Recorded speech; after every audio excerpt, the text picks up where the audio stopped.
Hello everyone, कैसे हैं आप सब लोग। आई होप सब लोग अच्छा कर रहे होंगे, सब लोग मज़े में होंगे।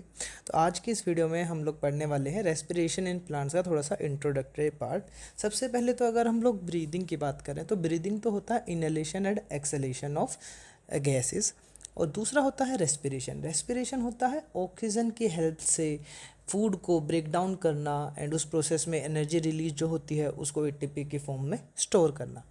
तो हमें सबसे पहले पॉइंट आता है कि एटीपी की ज़रूरत क्यों है सेल को, ये एनर्जी की ज़रूरत क्यों है। देखिए सेल जो है डेली, इसकी जो डेली लाइफ एक्टिविटीज़ हैं, बहुत सारी फिजिकल और केमिकल चेंजेस हैं वो करता है, जैसे कि absorption, transport, movement, reproduction etcetera. इन सब के लिए सेल को, हमारी बॉडी को, प्लांट्स की बॉडी को एक एनर्जी की रिक्वायरमेंट होती है इन सब फिजिकल और केमिकल प्रोसेसेस को करने के लिए।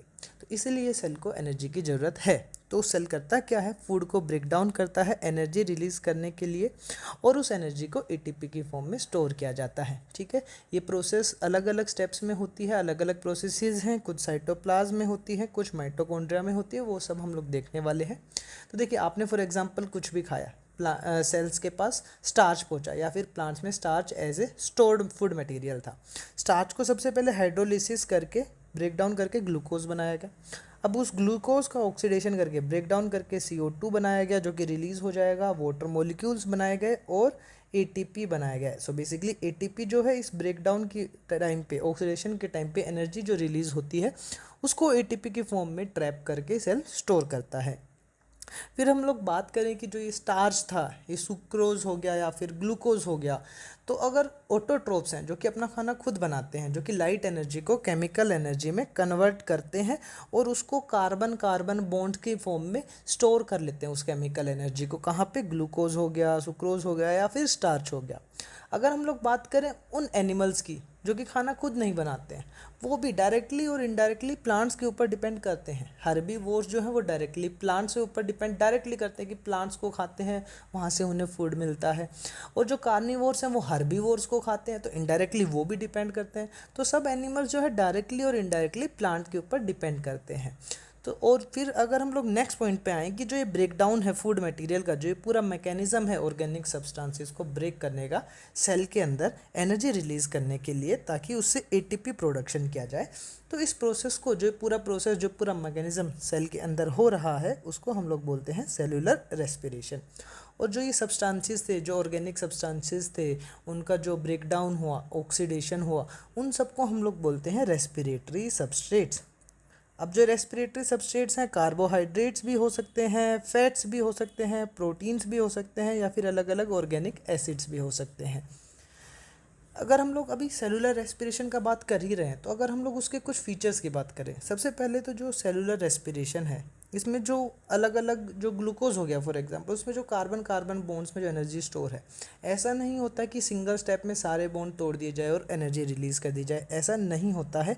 रेस्पिरेटरी स्टेप्स को जो है, ऐसे सबस्ट्रेट्स को स्टेप बाय स्टेप तोड़ा जाता है, ऐसे सिंगल स्टेप में नहीं होता है। तो जो ये मल्टीपल स्मॉल स्टेप्स हैं, ये क्यों किए जाते हैं, ताकि जो एनर्जी रिलीज़ हो रही है उस टाइम पे कुछ एनर्जी का लॉस ना हो हीट की फॉर्म में। तो अलग अलग छोटे छोटे स्टेप में करके उस एनर्जी को स्टोर कर लिया जाए, एफिशिएंट हो जाए। अब दूसरा पॉइंट, तो दूसरा फीचर आ जाता है, जो एनर्जी रिलीज होती है ये स्लो स्टेप वाइज रिएक्शंस में जो होती है। ये सारे स्टेप्स जो है ना, एंजाइम्स के फॉर्म, एंजाइम्स जो है वो कंट्रोल करते हैं इन सारे स्टेप्स को, और उस एनर्जी को ट्रैप कर देते हैं एटीपी की फॉर्म में सेल में।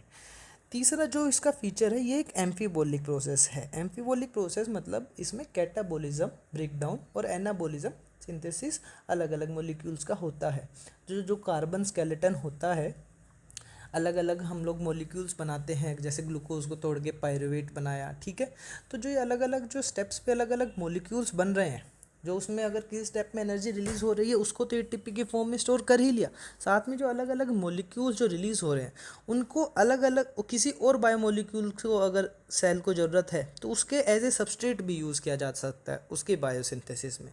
तो ये पूरा जो रेस्पिरेशन है एक एम्फीबोलिक प्रोसेस है। चौथा फीचर की अगर हम लोग बात करें, तो ये एक एक्सर्गोनिक प्रोसेस है। एक्सर्गोनिक प्रोसेस मतलब जब हम कार्बन कार्बन बॉन्ड्स का ब्रेक डाउन कर रहे हैं कॉम्प्लेक्स कंपाउंड के, तो उस प्रोसेस के दौरान एनर्जी रिलीज होती है। एनर्जी रिलीज होती है और उसी एनर्जी को एटीपी के फॉर्म में स्टोर किया जाता है। तो हम लोग बोलते हैं कि रेस्पिरेशन जो है एक एक्सर्गोनिक प्रोसेस है। अब बात आ जाती है प्लांट्स पे कि क्या प्लांट्स भी ब्रीदिंग करते हैं। तो हमारे, क्योंकि इनके पास एनिमल्स की तरह एक ऐसा स्पेसिफिक रेस्पिरेटरी सिस्टम तो है नहीं वेल डेवलप, तो गैसियस एक्सचेंज कैसे होगा, है ना। तो यस, प्लांट्स ब्रीथ करते हैं। अब जो है, क्योंकि प्लांट्स को भी O2 की ज़रूरत होती है रेस्पिरेशन के लिए, और CO2 को भी बाहर निकालना होता है। तो प्लांट जो है ये जो गैसियस एक्सचेंज है वो कैसे करते हैं, वो करते हैं स्टोमेटा की फॉर्म में हेल्प से लीव्स के अंदर, और लेंटिसेल्स की हेल्प से स्टेम के अंदर। प्लांट का जो हर पार्ट है वो अपने खुद के गैसियस एक्सचेंज की नीड्स को जो है टेक केयर कर सकता है, ठीक है। तो प्लांट्स जो है, दूसरा एक पॉइंट हमें याद रखना है कि प्लांट जो है एनिमल से अगर हम लोग कंपेयर करें तो वो एक बहुत ही स्लो रेट पे रेस्पायर करते हैं।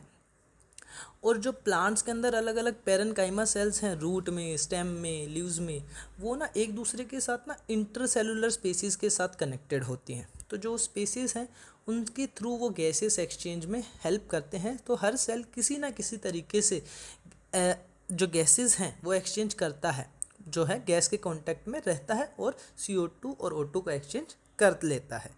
कैसे, देखो मान लीजिए अगर हम लोग स्टेम की ही बात कर लें, अगर हम स्टेम को ब्रेक, उसका एक ट्रांसफर सेक्शन देखें, तो सबसे बाहर जो है बार्क जो है वो कहीं कहीं पर ऐसे ब्रेक हो जाती है, जो बनाती है लेंटिसेल्स। उसके अंदर जो है लिविंग सेल्स हैं बार्क के नीचे, देख रहे हैं, इनमें थोड़ा सा इंटरसेलुलर स्पेसीज हैं जहाँ से गैसियस एक्सचेंज हो सकता है। और सबसे अंदर जो है वो वैसे भी डेड सेल्स हैं कि सर सबसे अंदर कैसे पहुँचाया जाए, जो सबसे अंदर है ना वो डेड सेल्स हैं, तो उनको वैसे भी गैसियस एक्सचेंज नहीं करना क्योंकि वो ऑलरेडी डेड है। तो जो इनका काम होता है सिर्फ मैकेनिकल सपोर्ट प्रोवाइड करना होता है। अब इसके बाद हम लोग जब अपनी अगली वीडियोज़ में पढ़ेंगे कि O2 आ गया है, उसके बाद अलग अलग स्टेप्स होते हैं एरोबिक कंडीशन में, एनारोबिक कंडीशन में हम लोग पढ़ेंगे ग्लाइकोलाइसिस, जो कि एरोबिक और एनारोबिक दोनों में होता है। फिर अगर एनारोबिक कंडीशन है तो फर्मेंटेशन होता है, एल्कोहलिक फर्मेंटेशन, लैक्टेट फर्मेंटेशन, ठीक है। उसके बाद एरोबिक रेस्पिरेशन अगर है, यानी कि ऑक्सीजन अगर प्रेजेंट है, तो ग्लाइकोलाइसिस तो फिर भी होगा क्योंकि वो कॉमन पाथवे है। उसके बाद वो जाएगा लिंक रिएक्शन में माइटोकॉन्ड्रिया में, फिर वहाँ पे क्रेब साइकिल होगा, इलेक्ट्रॉन ट्रांसपोर्ट चेन होता है और ज़्यादा ATP फॉर्मेशन होता है। एनारोबिक कंडीशन में तो बहुत कम होता है क्योंकि सिर्फ ग्लाइकोलाइसिस ही एक स्टेप है जहाँ पे एनर्जी रिलीज़ होती है। तो यही सब हम लोग इसमें अपनी आने वाली वीडियोज़ में बारी बारी करके पढ़ने वाले हैं। ग्लाइकोलाइसिस हो गया, एनारोबिक रेस्पिरेशन हो गया, या फिर एरोबिक रेस्पिरेशन हो गया। Thank you so much, thank you for watching.